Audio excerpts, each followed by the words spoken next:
బాల్యం గురించి ఎంతో చక్కగా వివరించారు గురువు గారు. ఇక బాల్యం తర్వాత ఆహ్, రాములు వారు వివాహం చేసుకోవాలి అంటే అసలు ఎవరు ముందుకు రారు చెప్పండి? ఎవరైనా ముందుకొస్తారు కదా! అవును. అంతటి మహానుభావుడిని వివాహం చేసుకోవాలని ప్రతి కన్య కోరుకుంటుంది ప్రతి ఒక్కరు. కానీ రాములు వారు స్వయంగా వెళ్లి శివధనుసుని విరిచి సీతమ్మని వివాహం చేసుకోవడం గల కారణాలేంటి? దాని వెనకాల ఉన్న అంతరార్థం ఏమిటి చెప్పండి? అమ్మా, ప్రతిదానికి ఒక కారణం ఉంటుంది. కారణం లేనిది కార్యం ఉండదు. రాముడు విద్యాభ్యాసం అయిపోయింది. 15 సంవత్సరాల వయసు. 5 సంవత్సరాలు చిన్నతనంలో ఇంటి దగ్గర గడిచిపోయింది. 10 సంవత్సరాలు విద్యాభ్యాసంలో గడిచింది. 15 సంవత్సరాల వయసులో ఇంటికి వచ్చాడు. ఇంట్లో ఉన్నాడు. తండ్రి గారి దగ్గర మనం విద్య చదువుకున్న తర్వాత ప్రాక్టికల్స్ ఉండాలి. తండ్రి గారు రాజరికం చేస్తూ ఉంటే జనుడితో ఏ విధంగా మసులుతున్నాడు అనేటువంటి సభా మండపంలో ఏ విధంగా మసులుతున్నాడు అంటే ప్రాక్టికల్గా తండ్రి దగ్గర ఉండి చూస్తూ ఉన్నాడు రాముడు. అలా సమయం వచ్చింది. ఇలా ఉండగా ఒకసారి విశ్వామిత్రుడు, అతను బ్రహ్మర్షి, అది దాని పెద్ద చరిత్ర లేని విశ్వామిత్రుని యొక్క చరిత్ర చాలా పెద్దది. ఆ విశ్వామిత్రుడు అనేటువంటి ఋషీశ్వరుడు వచ్చాడు. విశ్వామిత్రుని చూస్తేనే అందరికి భయం. దూర్వాసుని చూస్తే ఎంత భయమో విశ్వామిత్రుని చూస్తే కూడా అంతే భయం. విశ్వామిత్రుడు వచ్చాడని చెప్పి తెలియగానే దశరథ మహారాజు గారు వెళ్ళి ఎదుర్కోని అతనికి అర్ఘ్యపాద్యాదులన్నీ కూడా తెలిసి కూర్చుండబెట్టి విసురుకుంటూ, స్వామి అంతే, స్వామి తక్కిన ప్రశ్న అడగడానికి నోరు లేదు, ఏమి లేదు. దశరథ మహారాజా, చిన్న పని గురించి వచ్చానన్నాడు. ఏంటి స్వామి? నేను ఒక యాగం చేస్తున్నాను, అది 7 రోజులు ఉంటుంది ఆ యాగము. 2 రాక్షసులు ఆ యాగాన్ని పాడు చేస్తున్నారు.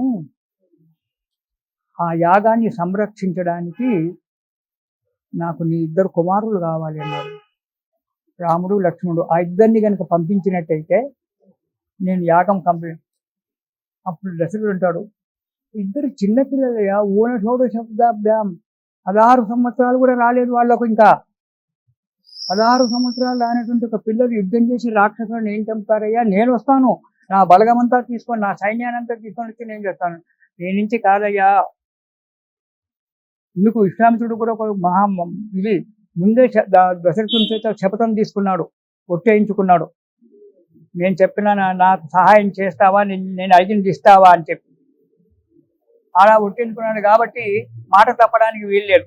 మొదలై ఇక్ష్వాకు వంశం. అప్పుడు వాళ్ళు పిల్లలు నేను పంపించలేని అన్నాడు. తప్పదు, పంపించాలి అన్నాడు. అప్పుడు దశరథునికి కండ్ల నుంచి నీళ్లు కారుతున్నాయి. రాఘవా ఇటు రారాయటన్న ఎగిరి చంకన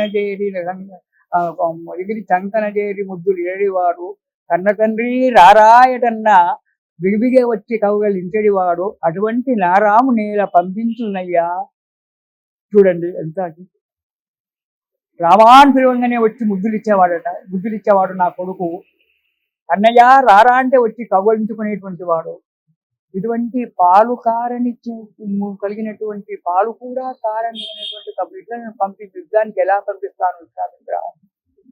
అప్పుడు వశిష్ఠ మహాముని అన్నాడు. అప్పటికే విశ్వామిత్రుడు కోపానికి వచ్చేశాడు. మాట ఇచ్చావు దశరథ అన్నాడు. వశిష్ఠుడు అన్నాడు, రాజా పంపించు, విశ్వామిత్రుడు రక్షకుడు ఉన్నాడు అక్కడ, కాబట్టి పంపించు, నీ పిల్లలకి ఏమీ కాదు, పంపించమన్నాడు. కులగురు యొక్క ఆజ్ఞ వల్ల రామలక్ష్మణుని ఇద్దరిని కూడా ఎన్నో జాగ్రత్తలు చెప్తూ విశ్వామిత్రుడిని ఇంత పంపించాడు. విశ్వామిత్రుడు తీసుకొని వెళ్తున్నాడు. ముందు విశ్వామిత్రుడు, వెనకాల రాముడు, ఆ వెనకాల లక్ష్మణుడు. ఎలా దీక్షగా వెళ్తున్నారంటే అది కండ కట్టినట్టుగా కనిపిస్తుంది. విశ్వామిత్రుడు అలసట రాకుండా మధ్యలో దారిలో కథలు చెప్తూ ఉన్నాడు. ఏ కథలు? ఇక్ష్వాకు వంశ చరిత్ర, ఆ చరిత్ర, అవన్నీ కూడా చరిత్రలన్నీ చెబుతూ వాళ్ళని తీసుకెళ్లారు. ఒక వనంలో ప్రవేశించారు. అక్కడ ఒక నది ఉంది. నది ఒడ్డున ఆ రాత్రి పండుకున్నారు. తెల్లవారి ఉదయం సూర్యోదయం కాకముందే బ్రాహ్మీ ముహూర్తంలోనే లేవాలి. ఎన్నడూ నడవనటువంటి ఒక పిల్లలు నడిచి అలిసిపోయినారు కదా, హాయిగా గాఢంగా నిద్రపోయినారు ఇద్దరు రామలక్ష్మణులు. అప్పుడు విశ్వామిత్రుడు లేచి కౌసల్య సుప్రజా రామ పూర్వా సంధ్యా ప్రవర్తతే ఉత్తిష్ట నరశార్ధూల కర్తవ్యం దైవమాన్నికం అంటూ మేలుకొల్పాడు. ఇది వాల్మీకి రచించినటువంటి ఒక శ్లోకం. అక్కడ మొదలైంది మనకి సుప్రభాతం. సుప్రభాతం అప్పుడు మొదలైంది. రామ కౌసల్యాకనయ సుప్రభాతమైంది, లేచి కాలకృత్యాలు తీసుకోండి, సంధ్యావందనాది కార్యక్రమాలు తీసుకోండి మేలుకొల్పారు. ఈనాడు మనం 10 మంది పిల్లలు 10 మంది బూపినా ఇన్ని నీళ్లు పోసినా ఎవరు ఒకే పిలుపు కౌసల్య సుప్రజా రామ పూర్వా సంధ్యా ప్రవర్తతే అని అనేటప్పటికే రామలక్ష్మణులు లేచి కూర్చున్నారు. సంధ్యావందనాది కార్యక్రమాలు స్నానం చేసిచ్చారు, సంధ్యావందనాది కార్యక్రమాలు తీసుకున్నారు. రామ వెళ్ళి గంగా నదిలో స్నానం చేసిరా అన్నారు. ఇప్పుడే చేశాను కదా గురువుగారు, మళ్ళీ చేసి రమ్మంటారని ఎదురు మాట లేదు. వెళ్ళి గంగా నదిలో మునిగి రామలక్ష్మణులు ఇద్దరు కూడా గంగా నదిలో వెళ్ళి స్నానం చేసి మళ్ళీ వచ్చారు. రాగానే విశ్వామిత్రుడు కూర్చుండబెట్టి అస్త్రశస్త్రాలు, తనకు తెలిసినటువంటి ఒక అస్త్రశస్త్రాలన్నీ కూడా ఉపదేశించాడు. విశ్వామిత్రుడిని తెలిసినటువంటి ఒక అస్త్రశస్త్రాలు వశిష్ఠ మహాముని కూడా తెలవవు. అంత గొప్పవాడు విశ్వామిత్ర. ఎన్నో అస్త్రశస్త్రాలు, మామూలు అస్త్రశస్త్రాలు, బ్రహ్మాస్త్రం దగ్గర నుంచి అంతవరకు బ్రహ్మ శిరోనామాస్త్రం, బ్రహ్మాస్త్రం కంటే మించింది బ్రహ్మ శిరోనామాస్త్రం, అంతవరకు ఉపదేశించేశాడు. అన్నీ కూడా అస్త్రము అంటే మంత్రంతో ప్రయోగించేటువంటిది, శస్త్రము అంటే బాణాలతో కొట్టేది, ఇవి అవి అన్ని చెప్పాడు. చెప్పడమే కాకుండా దాన్ని బట్టి బల అతి బల అనేటువంటి 2 విద్యలు నేర్పించాడు. ఈ విద్యలు 2 వచ్చినట్టయితే ఆకలి కాదు, దప్పి కాదు, శరీరం అలసిపోదు. ఉదయం లేచి స్నానం సంధ్యానుష్ఠానం తీసుకొని ఆ బల అతి బల అనేటువంటి ఒక మంత్రం చేత నీళ్లు మంత్రించి ఒక చిటికడు ఒక ఉద్ధరి నీళ్లు తాగినామంటే మళ్ళీ రేపు ఉదయం వరకు ఏ ప్రాబ్లం లేదు. ఆకలి కాదు, దప్పి కాదు, శరీరం అలసిపోదు. అలాంటి విద్య కూడా నేర్పించాడు. అక్కడి నుంచి బయలుదేరారు. తాటక వనంలోకి వెళ్ళారు. తాటక 1000 ఏనుగుల బలము కలిగినటువంటి ఒక రాక్షసి. ఆ రాక్షసి ఉన్నటువంటి వనంలో అది ఎక్కడుందో తెలియదు. ఈ మానవుల యొక్క వాసన చూడగానే రాగానే పరిగెత్తుకుంటూ వచ్చింది. రామ తాటకిని సంహరించమన్నాడు. నేను క్లుప్తంగా చెప్తున్నానండి, చరిత్రలు చాలా పెద్దగా ఉన్నాయి, చెప్పాలంటే రోజులు గడుస్తాయి. క్లుప్తంగా చెప్తున్నాను. రామ తాటకిని సంహరించమన్నాడు. 15 సంవత్సరాల వయసున్నటువంటి వాడు రాముడు తాటకిని, అది 1000 ఏనుగుల బలం ఉన్నటువంటిది తాటకి. దాని వచ్చి అది నడుస్తూ వస్తుందంటే దాని గాలికే మనం ఎగిరిపోతాం. అలాంటి తాటకిని చంపన్నాడు. అప్పుడు రాముడు అన్నాడు, మహర్షి స్త్రీ కదా, స్త్రీని ఎలా చంపాలి అన్నాడు. ఎంత ధర్మశాస్త్రమో ఆ వయసులో ఆలోచించండి. 15 సంవత్సరాల వయసులో ఎంత ధర్మశాస్త్రాన్ని పుక్కిటబట్టాడో. స్త్రీని చంపకూడదు కదా, నేను స్త్రీని చంపలేనన్నాడు. స్త్రీ అయినా రాక్షసి కాబట్టి చంపాల్సిందే, చంపు, ఏమి కాదు, నీకు ఎలాంటి పాపం రాదు, చంపు అన్నాడు. అతని యొక్క ఆజ్ఞ వల్ల ఒకే ఒక్క బాణం చేత తాటకిని సంహరించాడు. రాముడు మొట్టమొదలు రామాయణంలో చేసినటువంటి ఒక ఇది యుద్ధంలో తాటకిని సంహరించాడు. ఆ తర్వాత అక్కడి నుంచి బయలుదేరారు. విశ్వామిత్రుడు యాగం చేస్తున్నారు. 7 రోజులు యాగం చేశాడు. అక్కడ మారీచ సుబాహులను ఇద్దరిని కూడా చంపారు. ఇక్కడ ఒకటి మీకు మనసుకు తచ్చిందో లేదో, విశ్వామిత్రుడు ఎన్ని అస్త్రాలకు ఎందుకు ఇచ్చాడు రాముడికి? ఆ యాగం అనేది సంపూర్ణం కాదు. యాగం అనేటువంటి రాముల వారి దగ్గర ఉన్న అస్త్రాలు చాలు. విశ్వామిత్రుడు ముందు జరగబోయేటువంటి ఒక కాలం, రావణాసుని సంహారంలో అక్కడ లంకలో యుద్ధం జరిగేటప్పుడు ఈ అస్త్రాలు కావాలి. ఈ అస్త్రాలు లేకుంటే అక్కడ యుద్ధంలో రాక్షసులు అంటే మామూలు వాళ్ళు కాదు, మహానుభావులు. కుంభకర్ణుడేంటి, మేఘనాథుడేంటి, మన తక్కిన రాక్షసులు, తామ్రాక్షుడు, వీళ్ళంతా కూడా మహా విద్యావంతులు, మహా తపస్సంపన్నికులు. వాళ్ళని చంపాలంటే ఈ అస్త్రాలు కావాలి. ఆ అస్త్రాలు విశ్వామిత్రుడి దగ్గరే ఉన్నాయి. అందు గురించే విశ్వామిత్రుడు వచ్చి అతనికి ఈ అస్త్రాలన్నీ కూడా ఉపదేశించాడు. మారీచ సుబాహుని చంపాడు రాముడు, చంపలేదు. సుబాహుని ఒక్కడిని మాత్రమే చంపాడు. ఆగ్నేయాస్త్రం ప్రయోగించి సుబాహుని చంపాడు, మారీచుని చంపలే. మారీచుని వాయువ్యాస్త్రం చేత ఎగరగొట్టేశాడు. మారీచుడు చస్తే రామాయణం ముందు జరగదు. రామాయణం చదువుతాం మనం అంతా, కానీ ఇది ఆలోచన. మారీచుని సంహరించినట్టయితే సీతాపహరణం కాదు, బంగాళీ లేడి రాదు, సీత అపహరణం కాదు, రావణాసుడు చావడు. కాబట్టి మారీచుని చంపొద్దు. మారీచుని గాలికి ఎగరగొట్టాడు. వాడు వెళ్ళి 100 యోజనాల దూరం లంకా నగరం సముద్రం దగ్గర పడిపోయినాడు. వాడు పడిపోయి ఓయమ్మో 15 ఏళ్ల పిల్లగాడే నన్ను ఇట్లా చేశాడంటే ఇక ముందు ముందు ఎలా ఉంటుందో, నాకు ఈ యుద్ధాలు వద్దు ఇదొద్దు అని చెప్పి అక్కడ హాయిగా ఒక కుటీరం నిర్మించుకొని తపస్సు చేసుకుంటూ మారీచుడు అక్కడ ఉండిపోయినాడు. అక్కడి నుంచి యాగం సంపూర్ణమైంది, ఆశీర్వాదం తీసుకున్నారు. ఇంతలో మిథిలా నగరం నుంచి 2 భటులు వచ్చారు. వచ్చి విశ్వామిత్ర స్వామి మహర్షి జనక మహారాజు గారు సీతాదేవి తన కూతురు సీతాదేవికి స్వయంవరం ప్రకటించాడు, కాబట్టి మీరు రావాల్సిందని చెప్పి మంచి సమయానికి వచ్చాడు. నేను ఒక్కనే రావడం ఏంటి, నాతో పాటు 2 పిల్లలు కూడా వస్తారు, ఈ రాజకుమారు స్వయంవరం కదా అని చెప్పి 2 రాజకుమారులను తీసుకొని వెళ్ళాడు మిథిలా నగరానికి విశ్వామిత్రుడు. దారింటే ఎన్నో వాళ్ళ వంశం కథ, అతని వంశం కథ, వీళ్ళ వంశం కథలు అన్ని చరిత్రలు చెప్పుకుంటూ వెళ్ళి గౌతమాశ్రమాన్ని దగ్గరికి వెళ్ళారు. అక్కడ గౌతముని భార్య అహల్య రాతిగా పడింది శాపం వల్ల, భర్త యొక్క శాపం వల్ల. ఇంద్రుడు ఆమెను ఇచ్చేయడం వల్ల, ఆ శాపం వల్ల ఆమె రాతిగా పడింది. ఆమెను ముట్టుకునే స్థితిని యొక్క స్పర్శ చేత ఆ అహల్య రాతి నాతిగా మారిపోయింది. ఆమెకు శాప విమోచనం చేసి మిథిలా నగరానికి వెళ్ళారు. విశ్వామిత్రుడు 2 అబ్బాయిలను తీసుకొని వచ్చాడు, రాజకుమారులను తీసుకొని వచ్చాడని చెప్పి జనక మహారాజు గారికి తెలవగానే జనక మహారాజు గారు ఎదురుగా వచ్చి వాళ్ళిద్దరిని తీసుకెళ్ళి ఆమరవనం మామిడి తోట దగ్గరలోనే, రాజభవనానికి దగ్గరలోనే మామిడి తోట ఉంది. ఆ మామిడి తోటలో వీళ్ళకు విడిది ఏర్పాటు చేశాడు. విడిదిలో ఉన్నారు.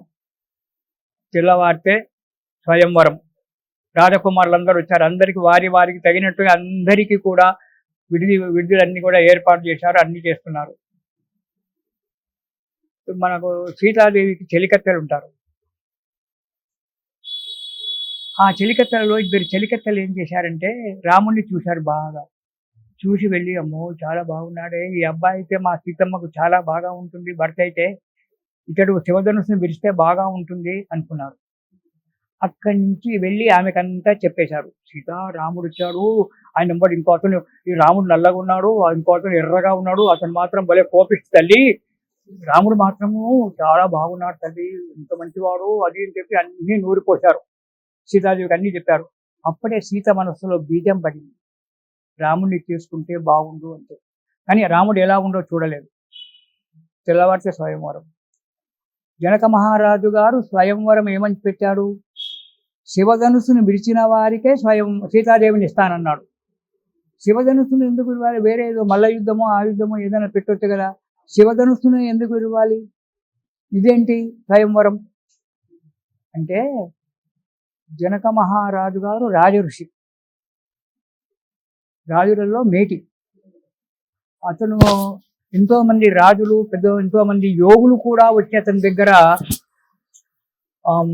విశేషాలు తెలుసుకొని వెళ్ళేవారు. అతనికి శివధనుస్సును శివుడు, ఆ శివధనుస్సు ఎక్కడిది, శివుడు త్రిపురాసుర సంహారం చేసినప్పుడు శివుడు సృష్టించినటువంటి ఒక ధనుస్సు. అది అలా అలా అలా శిష్యుల పరంపరంగా వస్తూ ఇతనికి ఒక మునీశ్వరుడు, అతని పేరు జ్ఞాపకం లేదు, ఆ మునీశ్వరుడు జనక మహారాజు గారికి ఈ శివధనుస్సు నీ దగ్గర పెట్టుకోవయ్యా అని చెప్పించాడు. శివుడు సృష్టించినటువంటి ఒక ధనుస్సు త్రిపురాసుర సంహార కాలంలో. ఆ ధనుస్సు ఎలా ఉందంటే, ఆ ధనుస్సును పక్కకు ఒక ఎంటిక మందం పక్కకు జరిపాలంటే 500 మంది సైనికులు కావాలి, అంత బలమైనటువంటి ఒక ధనుస్సు. ఆ ధనుస్సును తీసుకొచ్చి ఇంట్లో పెట్టారు, రోజు పూజ చేస్తున్నారు ఆ ధనుస్సుకు. అది పక్కకు జరిపాలన్నా లేదు, 500-600 మంది సైనికులు వచ్చి, బలమైన సైనికులు వస్తేనే అది కొద్దిగా ఒక అంగుళం పక్కకు జరుగుతుంది, లేకుంటే జరగదు. అలాంటి ఒక ధనుస్సుకు పూజ చేస్తున్నారు. సీతాదేవి ఎవరు? సీతాదేవి జనక మహారాజు కూతురు కాదు. జనక మహారాజు విశ్వజిత్ యాగము అనేటువంటి ఒక యజ్ఞాన్ని చేయడానికి భూమి దున్నేటప్పుడు ఆ భూమిలో ఒక పెట్టె దొరికింది. ఆ పెట్టెలో సీత ఉంది. నాగటి చాలును సీత అంటారు. అందు గురించి నాగటి చాలులో దొరికింది కాబట్టి సీత అనేటువంటి ఒక పేరు పెట్టారు. భూమిలో పుట్టింది కాబట్టి భూజాని అన్నారు అమ్మాయిని. మరి ఈమె పుట్టడానికి కారణం ఏంటి, భూమిలో ఎందుకు పుట్టాలి అంటే, ఈమె అంతకుముందు ఒక స్త్రీ, రావణాసురుడు ఇచ్చేదాడు, వేదవతి అనేటువంటి ఒక స్త్రీ, లక్ష్మీదేవి. ఆ లక్ష్మీదేవి యొక్క అంశనే సీతాదేవి. ఆ వేదవతి అనేటువంటి ఆమెను రావణాసురుడు చెరబట్టే ఆ వేదవతి చెప్పించింది రాముని, ఒక స్త్రీ యొక్క దాని వల్లనే నీవు మరణిస్తావురా అని చెప్పి. ఆ శాపం మరి విష్ణుమూర్తి రాముడై పుట్టినప్పుడు లక్ష్మీదేవి వైకుంఠంలో ఒక్క చెందుకుంటుంది, తను కూడా భూమి మీద పుట్టాలి కదా. అందుకే భూదేవి ఒక తల్లి గర్భంలో జన్మించడానికి లేదు సీతాదేవి, అలాంటి లేదు అక్కడ. అందు గురించి భూమాతకు పుట్టింది, భూమిలోనికి వచ్చింది. అందు గురించి సీతని పెట్టాడు. భూమిలో దొరికినటువంటి ఒక సీత కాబట్టి ఈమెను అల్లారు ముద్దుగా పెంచుతున్నాడు జనక మహారాజు. జనక మహారాజు అసలు కూతురు పేరు ఉర్మిళ. ఆమెను లక్ష్మణునికి ఇచ్చాడు, ఉర్మిళను. ఆమె ఉర్మిళ. అతని తమ్ముడు కుశధ్వజుడు అనేటువంటి ఒక తమ్ముని కుమార్తెలు మాండవి శృతకెక్కి వాళ్ళను దానివచ్చింతం ఇచ్చాడు. ఈ సీతను అల్లారు ముద్దుగా పెంచుతున్నాడు. సీత ఇంటింత పరికి నీళ్లు కట్టేటువంటి ఒక వయసు కొట్టేసింది సీతాదేవి. ఒకనాడు తేలికత్తెలతోటి సీతాదేవి ఆడుకుంటూ ఉంది. బంతి ఆడుకుంటూ ఉంటుంటే ఆ బంతి పోయి శివధనుస్సు యొక్క దాంట్లో పడిపోయింది, సందులో పడిపోయింది. అయ్యో బంతి పోయింది. ఆ శివధనుసుని జరిపే వాళ్ళు ఎవరు, బంతిని ఇచ్చేవారు అది ఎవరి నుంచి, ఏ మానవు నుంచి కూడా సాధ్యం కానటువంటి ఒక పని. ఇలా అనుకుంటే బంతి ఎక్కడ పోయింది, దాని పక్కన అని చెప్పి ఎడమ చేతితో ఆ పట్టిన పక్కకు జరిపి సీతాదేవి ఆ బంతి తీసుకుంది. ఇదంతా సైనికులు చూస్తున్నారు. ఒక 5-6 సంవత్సరాల బాలిక ఎడమ చేతితో శివధనుస్సును పక్కకు జరిపి బంతి తీసుకుంది. కనీసం 500-600 మంది యోధులు జరిపితేనే జరిగినటువంటి ఒక శివధనుస్సు ఒక 5 సంవత్సరాల బాలిక పక్కకు జరిపింది అంటే ఆమె శక్తి ఎంత. ఇదంతా రాజుగారికి చెప్పారు. అప్పుడు జనకుడు అప్పటి నిర్ణయించుకున్నాడు, శివధనుస్సును ఎవరైతే ఎక్కువ పెడతారో వారికే సీతాదేవిని ఇస్తాను. ఇది వివాహంలో ఉండబడే కన్నా కూడా మించిన వాడు కావాలి. ఈమె ధనుస్సును పక్క జరిపింది, కానీ ధనుస్సును ఎక్కువ పెట్టేవాడు కావాలి. అప్పుడు అందు గురించే దీన్ని ఏర్పాటు చేశారు. ఎంతో మంది వచ్చారు. విశ్రావ స్వయంవరము అంతా రెడీ అయిపోయింది, మండపం అంతా కూడా రెడీ అయిపోయింది. రాజులంతా వచ్చి కూర్చున్నారు. విశ్వామిత్రుడు వచ్చాడు, రామలక్ష్మణుడు తీసుకొని వచ్చారు. వీళ్ళు మౌనంగా 2 పిల్లలు, 15 సంవత్సరాల పిల్లలు హాయిగా కూర్చున్నారు. ఏం చేయాలో వీళ్ళకి తోచదు. పెద్దరాలు మీరు గడ్డాలు మహాబలవంతులు కూర్చున్నారు. జనక మహారాజు కూడా వచ్చి చెప్పాడు, అయ్యా సమయం అయింది, ధనస్సును ఎక్కువ పెట్టండి అని. ఒకరొకరు వస్తున్నారు, ముట్టుకుంటున్నారు, లేకపోతున్నారు, వెళ్ళిపోతున్నారు, కూర్చుంటున్నారు. చివరకు 10 తలల రావణాసురుడు వచ్చాడు. ఇక్కడ రావణాసురుడు చేసేటువంటి ఒక తప్పు, వానికి మరణము మూల కారణం. ఇక్కడ రావణాసురుడు శివభక్తుడు, బ్రాహ్మణుడు, శివభక్తుడు. అందులో బ్రహ్మ యొక్క మనుమడు శివధనుస్సును ఎత్తడానికి వచ్చాడు. వచ్చి శివధనుస్సుకు నమస్కారం చేయలేదు. ఎడమ చేతితో ధనుస్సు పట్టుకోవడమే అది చాలా పొరపాటు. ఎడమ చేతితో ధనుస్సు ముట్టుకోవడం, కుడి చేతితో ధనస్సు లేపి ఎడమ చేతిలోకి మార్చుకొని కుడి చేతితో నారీ సంధానం చేయాలి. అలా కాకుండా పట్టుకోవడమే ఇదంతా పర్వ నాకు, నేను శివభక్తుని కదా అనేటువంటి అహంకారం చేసి ఎడమ చేతితో పట్టుకున్నాడు. లేవలేదు. 2 చేతులు లేవలేదు, 3 చేతులు లేవలేదు, 20 చేతులు బట్టి లేవట్టాడు. ఎంటిక మందం మాత్రమే లేచింది. ఈషన్ మాత్రం అంటారు, ఈషన్ మాత్రం పైకి లేచింది. సీతాదేవి చూసింది, అమ్మో ఈ పైతలకాయ వాడు ధనస్సును ఎక్కువ పెట్టే పడుతుందని చెప్పి ఒక్కసారి ఊదింది. ఆ ధనస్సు వారి చేతుల మీదనే పడిపోయి. అంటే ఇది వాల్మీకంలో లేదండి, వేరే రామాయణాల్లో చెప్పారు పెద్దలు. ఇది కావద్దు. సీతాదేవి ఒక్కసారి ఊదిందట. ఊదేటప్పటికే మళ్ళీ ఆ ధనస్సు మళ్ళీ కింద పడిపోయింది. వీడి చేతులు నలిగిపోయినాయి. ముఖం నాలుకేసి వచ్చి కూర్చున్నారు. ఆ రోజు అయిపోయింది కార్యక్రమం. తెల్లవారి మళ్ళీ కార్యక్రమం. ఇంకా రాజకుమారులు ఉన్నారు. తెల్లవారి మళ్ళీ సభ ఆరంభమైంది. తెల్లవారి ఉదయం లేవగానే సీతాదేవి ఏం చేసింది, ఈరోజు గౌరీ పూజ చేసుకొని రావాలి అని చెప్పి వశిష్ఠ మహాముని చెప్పారు. వీళ్ళందరికీ తెలుసు రాముడు సీతాదేవి రాముడిని చేసుకుందని తెలుసు. ముందు రోజు గౌరీ పూజకు అనేటువంటి ఒక విషయం లేదు. తెల్లవారి గౌరీ పూజ పంపించాడు వశిష్ఠ మహాముని. గౌరీ పూజకి వెళ్తుంది. ఆ గౌరీ దేవాలయం ఎక్కడుంది, రాముల వారు ఎక్కడైతే విడికి చేశాడో మామిడి తోట, ఆ తోటలోని గౌరీదేవి దేవాలయం ఉంది. సీతాదేవి అక్కడికి రావాలి. ఇక్కడ సీతాదేవి చెలికత్తెలు సీతాదేవికి చెప్పారు, ఇక్కడ రామునికి కొందరు వచ్చి సీతాదేవి ఇలా ఉంటుంది అలా ఉంటుంది అని చెప్పి రామునికి చెప్పారు. ఇద్దరికి ఇదైపోయింది. గౌరీదేవి పూజకు మన సీతాదేవి వస్తూ ఉంది. బాజా భజంత్రీలు అవన్నీ తీసుకొని వస్తున్నారు. ఉదయం పూట సీతాదేవి వస్తుంది. ఇక్కడే రాముల వారు ఉన్నాయట మిద్దె పైన అనుకుంటే పైకి చూసుకుంటూ సీతాదేవి వస్తుంది. సీతాదేవి పూజకు వస్తుంది. బాజా భజంత్రీలు చప్పుడవుతున్నాయి. సీతాదేవి వస్తున్నట్టుందని చెప్పి ఆ సమయంలో మేడ మీద ఎటు అటు తిరుగుతున్నారు అన్నదమ్ములు ఇద్దరు కూడా. ఉదయం పూట తిరిగేటప్పుడు రాముడు కిందికి చూశాడు. ఆ యొక్క మేడ ముందుకు రాగానే సీతాదేవి పైకి చూసింది. రాముడు కిందికి చూశాడు సీతాదేవిని. రెండు కళ్ళు 4 కళ్ళు 2 కళ్ళు అయినాయి. 2 గుండెలు 1 గుండె అయింది. ఇద్దరి మనసులు కలిసిపోయినాయి అక్కడే. వెళ్ళి గౌరీదేవి పూజ చేసుకొని వచ్చింది. ఈ రాముడే నా భర్త అయితే చాలా బాగుండు అని చెప్పి అప్పుడే నిర్ణయం చేసుకుంది సీతాదేవి. ఆమె మహాలక్ష్మి, ఆదిశక్తి. ఆమె తలుచుకుంటే ఏది కాదు. రాముడు అనుకున్నాడు. అప్పుడు అనుకున్నాడు రాముడు, సీతాదేవి నా భార్య అయితే బాగుండు అని చెప్పి అప్పుడు అనుకున్నాడు. బాగుండు అనుకున్నాడు. సభా మంటపానికి వెళ్ళారు. తక్కిన రాజకుమారులందరూ కూడా ఎవరు కూడా కాలేదో ఊరుకున్నారు. అప్పుడు జనక మహారాజు గారు వచ్చి, ఈ సభలో శివధనుసును ఎత్తేటువంటి ఒక వీరులే లేరా అన్నారు. నా కూతురు పెళ్లి ఆగపోవాల్సిందేనా? ఈ జన్మలో పెళ్లి కాదాయిగా శివధనుసును ఎక్కుపెట్టే వీరుడే లేరా అన్నాడు. అయినా ఈ ఇద్దరు అన్నదమ్ములు మౌనంగానే కూర్చున్నారు. మేము అని చెప్పాలి. ఇక్కడ అహంకారం అనేటువంటి లేదు వీళ్ళకు. అది మనం చంపేసుకోవాలి. నేను అనేటువంటి ఒక అహంకారం వచ్చిందో ఎప్పుడైతే వస్తుందో అప్పుడు రాముడు కూడా శివధనుసును ఎక్కుపెట్టేవాడు కాదు. ఇద్దరు మౌనంగా కూర్చున్నారు. విశ్వామిత్రుడు చూశాడు. రామా అన్నాడు విశ్వామిత్రుడు. గురువు గారు వెళ్ళి లేవట్టయ్యా, ధనుసునట్టు వెచ్చు అన్నాడు. నేనా స్వామి? నువ్వే వెళ్ళు. జనక మహారాజా మావాడు వస్తున్నాడు. ధనుసు. అందరు రాజులు చూస్తున్నారు. 15 సంవత్సరాల వయసున్నటువంటి వాడు వచ్చి శివధనుసుని ఎక్కువ పెడతాడా, పైకి లేపుతాడా? అందరూ కూడా ఆశ్చర్యంగా చూస్తున్నారు. రాముడు మెల్లగా వచ్చాడు.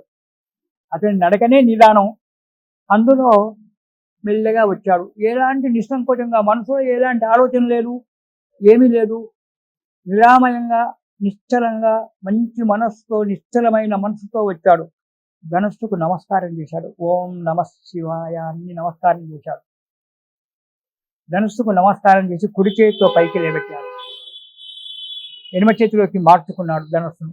కుడి చేతితో లేబట్టి ఎడమ చేతిలోకి మార్చుకొని నారీ సంధానం అంటారు. అంటే పైన నుంచి ఒక తాడు తీసుకొచ్చి కింద ఉన్న కొక్కాన్ని తేలించాలి. భూమి మీద ధనస్సును ఆంచాడు. పైనుంచి నారి లాగుతూ కింది కుక్కాన్ని కాంచినప్పటికీ మధ్యలోకి రాగానే హెల్లు మన విల్లు గుండెలు జల్లు మన సీతాదేవి హృదయంబు జల్లు మనే. ఒక్కసారి ఆ ధనస్సు మధ్యకు విరిగిపోయింది.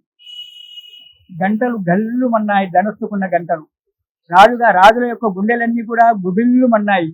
సీతాదేవి గుండె జల్లు మంది. ఆనందంతో ఊగిపోయింది సీతాదేవి.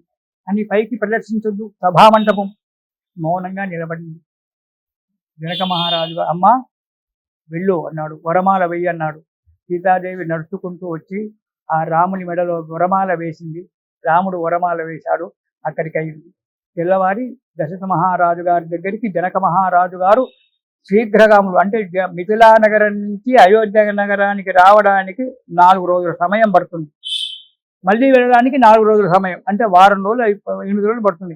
అలా కాకుండా 4 రోజుల్లో తిరిగి వచ్చేటువంటి ఒక శీఘ్రగాములు అంటే తొందరగా వాయువేగంతో ప్రయాణించేటువంటి ఒక గుర్రాల మీద పంపించి అక్కడి నుంచి దశరథ మహారాజు గారిని పిలిపించి ఒక్క పెళ్లి చేస్తే ఏం బాగుంటుంది, 2 చేద్దామనుకున్నాడు.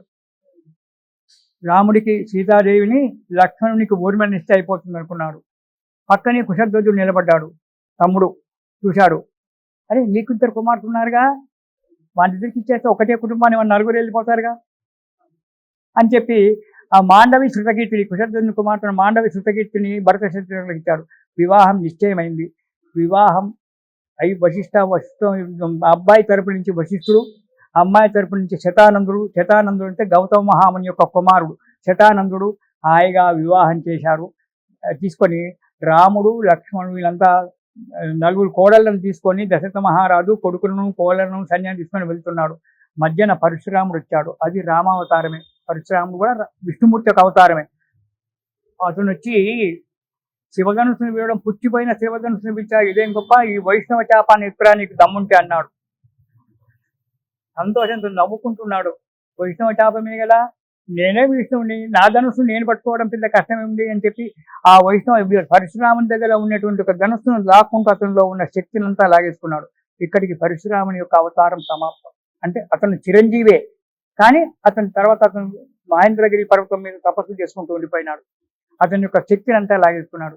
అక్కడి నుంచి అయోధ్య నగరానికి వచ్చారు. వచ్చి అసలు అంటే పూర్వకాలంలో కొడుకుల పెళ్లికి తల్లులు పోయేటువంటి వాళ్ళు కాదు, పురుషులు మాత్రమే వెళ్ళి పెళ్లి చేసుకునేవారు. తల్లులు ఇంటికి రాగానే హారతిచ్చి కోడలను ఇంటికి తీసుకునేవాళ్ళు. అలా కౌసల్య, సుమిత్ర, కైకేయి కోడళ్లకు మంగళహారతి ఇంట్లోకి తీసుకున్నారు. ఇలా రాముల వారి కళ్యాణం జరిగింది. విశ్వామిత్రుడు విద్యానగరం వరకే. ఆ తర్వాత రామాయణంలో ఎక్కడ కూడా విశ్వామిత్రుడు మనకు కనబడడు. రామ కళ్యాణంలో తన యాగానికి తీసుకెళ్లేటప్పుడు వచ్చాడు, రామ కళ్యాణం చేశాడు. రామ కళ్యాణాన్ని చేసిన తర్వాత విశ్వామిత్రుడు మళ్ళీ రామాయణంలో మనకి ఎక్కడ కనబడడు కూడా. అక్కడికి తనకు చేయవలసిన ఒక కార్యక్రమం ఏదైతే ఉందో ఆ కార్యక్రమాన్ని చేసి రావణ సంహారానికి శస్త్రాస్త్రాలన్నీ కూడా ఉపదేశించి రాముల వారికి కళ్యాణం చేసి విశ్వామిత్రుడు అక్కడి నుంచి తప్పుకున్నాడు. రాముల వారి కళ్యాణం ఇలా సంతోషంగా జరిగిపోయింది. విందు భోజనాలు అందరూ కూడా తిన్నారు. చాలా చాలా చక్కగా కళ్ళకి కట్టినట్టుగా వివరించారు రామశర్మ గారు. రాముల యొక్క కళ్యాణం, శ్రీరాముని యొక్క కళ్యాణం మీరందరూ వీక్షిస్తూనే ఉంటారు. శ్రీరామనవమి రోజు ప్రతి గుడిలో రాముని యొక్క కళ్యాణం అనేది జరుగుతూ ఉంటుంది. అది జరిగేటప్పుడు ఇలాంటి వీడియోస్ చూసి మనం కళ్యాణానికి వెళ్తే మనకి అది కళ్ళకి కట్టినట్టుగా తెలుస్తూ ఉంటుంది. తప్పకుండా ఈ వీడియోని అందరూ లైక్ చేసి షేర్ చేయండి. ఇక తదుపరి వీడియోలో మనం ప్రధాన ఘట్టం ఏదైతే ఉందో, రాముడు ఎందుకు అసలు అవతార పురుషుడు ఎందుకు అయ్యాడు అంటే రావణాసురుని సంహారానికే కదా. ఎలా జరిగింది ఆ సంహరణ, అలాగే సీతమ్మ మనకి లవకుశలకి జననం అనేది ఏ విధంగా జరిగింది, తర్వాత సీతమ్మకి జరిగినటువంటి విషయాలు ఏమిటి అంతా కూడా ఒక వీడియో ద్వారా చెప్పే ప్రయత్నం చేస్తాం. దీంతో రామాయణం క్లుప్తంగా అందరికీ తెలియచెప్పాలి అన్న సదుద్దేశంతోనే ఈ కార్యక్రమాలు చేయడం జరుగుతుంది. సో అందరికీ నచ్చుతుంది అని అనుకుంటున్నాను. మీ అభిప్రాయాలను తప్పకుండా కామెంట్ బాక్స్ లో తెలియజేయండి. నమస్తే.